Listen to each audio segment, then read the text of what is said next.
السلام علیکم ورحمۃ اللہ وبرکاتہ۔ اللہ رب العزت میں تمام پیارے ویورز کو ہمیشہ خوشحال آباد اور اپنی رحمت کے سائے میں محفوظ رکھے، آمین۔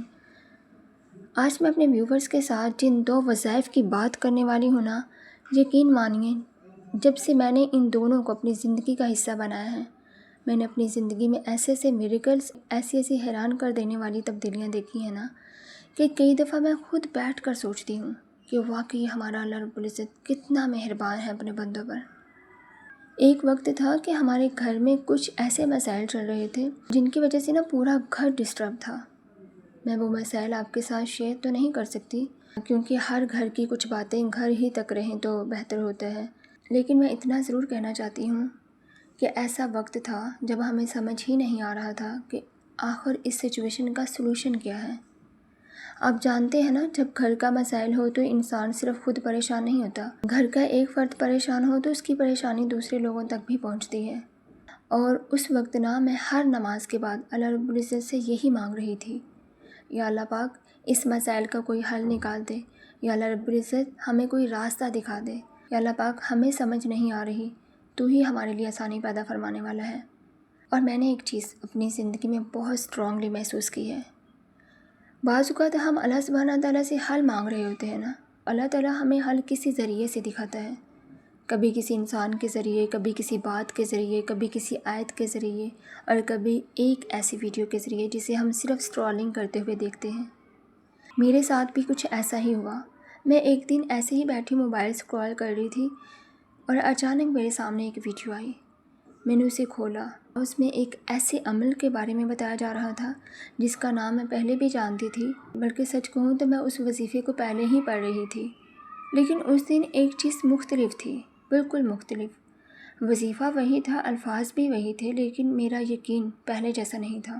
اور یقیناً یہی وہ چیز ہے جسے ہم بہت دفعہ نہ مس کر دیتے ہیں۔ ہم زبان سے کچھ پڑھ رہے ہوتے ہیں، لیکن دل میں کیا چل رہا ہوتا ہے وہ ہمیں خود معلوم ہوتا ہے۔ ہم کہتے ہیں اللہ رب العزت میری مشکل حل کر دے گا، لیکن اندر سے سوچ رہے ہوتے ہیں پتہ نہیں ہوگی بھی یا نہیں۔ ہم کہتے ہیں اللہ تعالیٰ راستہ نکال دے گا، لیکن ہمارے دل میں 10 خادشے چل رہے ہوتے ہیں۔ اور اس دن مجھے پہلی دفعہ یہ احساس ہوا کہ صرف الفاظ پڑھ لینا اور ان الفاظوں پر دل سے یقین کرنا دونوں ایک جیسی چیزیں نہیں ہیں، بالکل نہیں۔ آپ زبان سے کہیں اللہ سبحانہ تعالیٰ سب کچھ کر سکتا ہے، یہ ایک بات ہے، لیکن جب یہی بات دل کے اندر اتر جائے کہ ہاں میرا رب واقعی سب کچھ کر سکتا ہے، وہ میرے لیے راستہ نکال سکتا ہے، وہ ایسی جگہ سے مدد بھیج سکتا ہے جہاں سے مجھے گمان بھی نہ ہو، تو یقین کیجئے ہمارا دعا مانگنے کا انداز ہی بدل جاتا ہے۔ میں نے اس احساس کے ساتھ اس عمل کو دوبارہ اپنی ڈیلی روٹین میں شامل کیا۔ میں نے سوچا کہ میں اسے بس کبھی پڑھ لوں کبھی نہ پڑھوں، ایسا نہیں کرنا۔ میں نے اپنے لیے ایک ٹائمنگ مقرر کی۔ مثلاً اگر میں نے خود سے ڈیسائیڈ کیا کہ ظہر کی نماز کے بعد پڑھنا ہے، تو میں کوشش کرتی تھی کہ روز اسے ظہر کے بعد پڑھوں، اور ایک دوسری ٹائمنگ بھی میں نے اپنی روٹین میں رکھی۔ مقصد یہ نہیں تھا کہ بس تعداد پوری کرنی ہے، مقصد یہ تھا کہ مجھے اپنے رب کے سامنے بیٹھنا ہے۔ میں نے آہستہ آہستہ اسے اپنی روٹین کا حصہ بنا لیا، اور الحمدللہ میں یہ نہیں کہوں گی کہ میری زندگی میں ایک دم سے کوئی فلمی انداز کا سب کچھ بدل گیا، لیکن بلیف میں نے راستے بنتے ہوئے دیکھے، میں نے ایسے حالات میں آسانیاں آتے ہوئے دیکھی جہاں مجھے واقعی سمجھ ہی نہیں آ رہی تھی کہ اب کیا ہوگا۔ اس تجربے نے مجھے ایک بہت بڑی بات سکھائی۔ بعض اوقات اللہ رب العزت ہماری سچویشن بدلنے سے پہلے ہمارا دل بدلتا ہے، پہلے ہمیں سکون دیتا ہے، پھر صحیح فیصلہ کرنے کی سمجھ دیتا ہے، پھر کسی انسان کو ذریعہ بنا دیتا ہے، پھر کوئی ایسا راستہ ہمارے لیے کھول دیتا ہے جس کے بارے میں ہم نے کبھی سوچا ہی نہیں ہوتا، اور پھر پیچھے مڑ کر ہم دیکھتے ہیں اور احساس ہوتا ہے یہ میں نے نہیں کیا تھا، یہ میرے اللہ رب العزت نے میرے لیے کیا تھا۔ اور اسی کے بعد میری زندگی میں دوسرا عمل بھی بہت اہم ہوتا گیا، درود پاک۔ میں نے سوچا کہ اگر میں اللہ رب العزت سے مانگ رہی ہوں، اپنے رب سے مدد چاہ رہی ہوں، تو رسول اللہ صلی اللہ علیہ وسلم پر درود بھیجنا بھی اپنی زندگی کا مستقل حصہ کیوں نہ بناؤں۔ اللہ رب العزت قرآن پاک میں فرماتا ہے، بے شک اللہ اور اس کے فرشتے نبی پر درود بھیجتے ہیں، اے ایمان والو تم بھی ان پر درود اور سلام بھیجا کرو۔ میرے پیارے ویور، ذرا سوچئے یہ کتنا خوبصورت عمل ہے۔ ہم اپنے نبی پاک صلی اللہ علیہ وآلہ وسلم پر درود بھیج رہے ہیں، اور یہاں بھی میں آپ کو ایک چیز بتانا چاہتی ہوں، درود پاک کو صرف ایک کاؤنٹنگ ایکسرسائز نہ بنائیے، یہ نہ ہو کہ زبان جلدی جلدی پڑھ رہی ہے اور ذہن شاپنگ لسٹ بنا رہا ہے۔ چاہے آپ ایک دفعہ ہی کیوں نہ پڑھیں، لیکن توجہ سے پڑھیں، محبت سے پڑھیں، اس احساس کے ساتھ پڑھیں کہ میں اپنے نبی صلی اللہ علیہ وسلم پر درود و سلام بھیج رہی ہوں۔ اور اگر آپ زیادہ پڑھ سکتے ہیں تو یقیناً زیادہ پڑھیں، لیکن اگر ابھی عادت نہیں ہے تو کم سے شروع کریں۔ اصل چیز یہ ہے کہ اسے اپنی زندگی میں جگہ دیں۔ اور ان دونوں اعمال کے ساتھ ایک چیز میں نے بہت اسٹرانگلی سیکھی، وہ ہے توکل۔ کیونکہ بعض اوقات نا ایسا بھی ہوتا ہے کہ ہم وظیفہ شروع تو کرتے ہیں اور 2 دن بعد کہتے ہیں ابھی تک تو کچھ نہیں ہوا، پھر 5 دن بعد کہتے ہیں شاید یہ میرے لیے نہیں ہے۔ نہیں، اللہ رب العزت کے ساتھ تعلق اتنا چھوٹے پیمانے پر مت دیکھیے۔ آپ کا کام یہ نہیں ہے کہ آپ اللہ رب العزت کو بتائیں کہ یا اللہ میں نے اتنے دن پڑھ لیا، اب رزلٹ دے دے۔ آپ کا کام ہے مانگنا، کوشش کرنا، ذکر کرنا اور پھر اللہ سبحانہ تعالیٰ پر چھوڑ دینا۔ اور ہاں، صرف وظیفہ پڑھ کر اپنی پریکٹیکل کوشش چھوڑ دینا بھی توکل نہیں ہے۔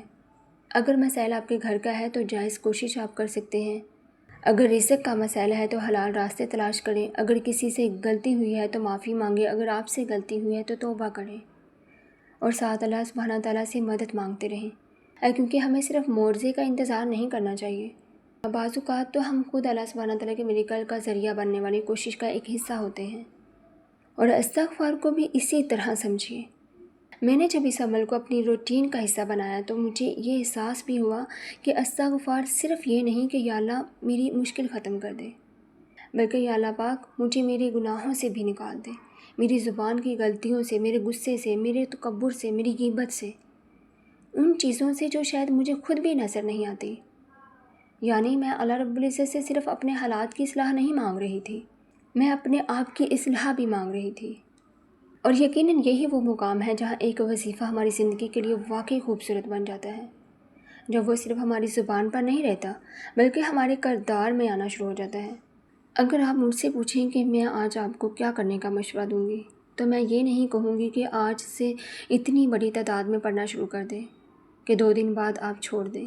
نہیں، اپنے لیے ایک آسان سا وقت مقرر کریں، نماز کے بعد یا دن کا کوئی ایسا وقت جب آپ سکون سے بیٹھ سکیں، استغفار کریں، درود پاک پڑھیں اور پھر چند لمحے اپنے اللہ سبحانہ تعالیٰ سے اپنی زبان میں بات کریں، اسے اپنی پریشانی بتائیں، اپنی غلطی بتائیں، اپنی ضرورت بتائیں اور پھر ایک جملہ دل سے کہیں، یا اللہ رب العزت مجھے نہیں معلوم میرے لیے کیا بہتر ہے، لیکن آپ جانتے ہیں، اس لیے میرے لیے وہی فیصلہ فرما جو میرے حق میں بہتر ہو۔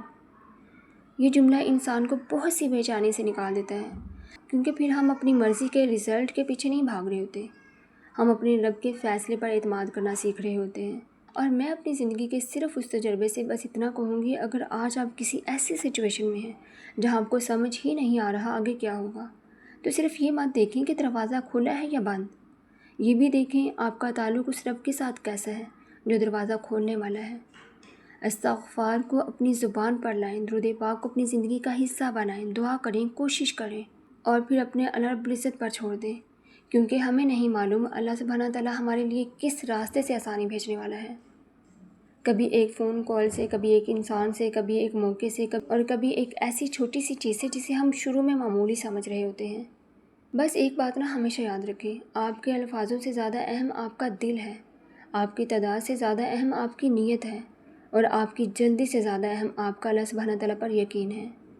اللہ تعالیٰ ہمیں سچی توبہ اور کثرت سے استغفار کی توفیق دے، ہمیں اپنے نبی پاک صلی اللہ علیہ وآلہ وسلم پر درود بھیجنے والا بنائے، ہمارے گھروں میں سکون، برکت اور محبت عطا فرمائے، ہماری جائز دعاؤں کے لیے ہمارے حق میں بہترین راستے کھول دے، اور جہاں ہمیں کوئی راستہ نظر نہیں آ رہا وہاں اپنی رحمت سے ایسا راستہ پیدا فرما دے جس کا ہم نے تصور بھی نہ کیا ہو۔ آمین یا رب العالمین۔